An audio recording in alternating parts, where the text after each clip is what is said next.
I'm Milda Matačiūnaitė-Bois. I live in Washington, D.C.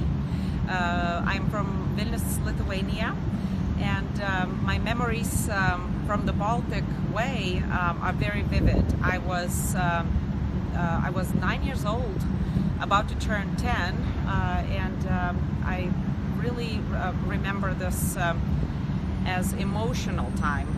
At that time, I lived in Vilnius, but I was visiting my grandmother in Telšiai.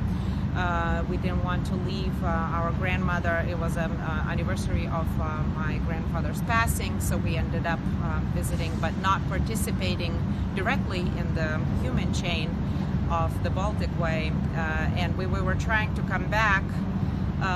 We weren't able to because obviously the traffic, the traffic jam, people weren't able to get back to their houses and be the part of it.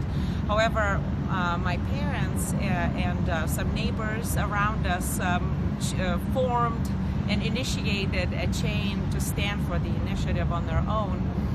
So I remember we were in Telšiai, in a small town, not far from the Baltic Sea seaside.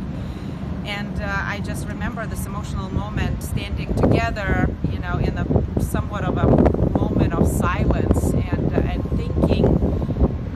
I guess I didn't realize exactly what that meant. I mean, for a 9-year-old, but I felt like it was something big, and I had no idea that Lithuania, 6 months after this initiative, would actually gain independence.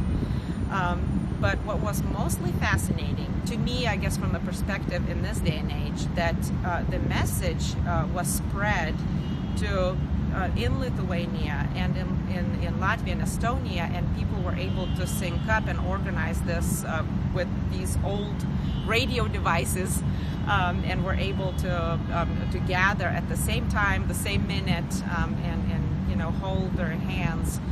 So it was just fascinating to a little girl, 9 years old, and I remember wearing the little pins of Sąjūdis movement in Lithuania.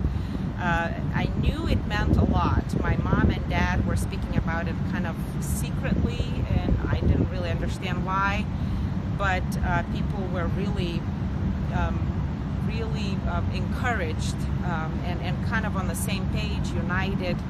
And the Baltic Way was a great way to demonstrate that. So it was just a fascinating experience. And I do remember watching video montage on the TV, and I was thinking how it was broadcasted, I guess, from certain Russian or current, at that time the authorities allowed to show the videos of some montages of people holding their hands.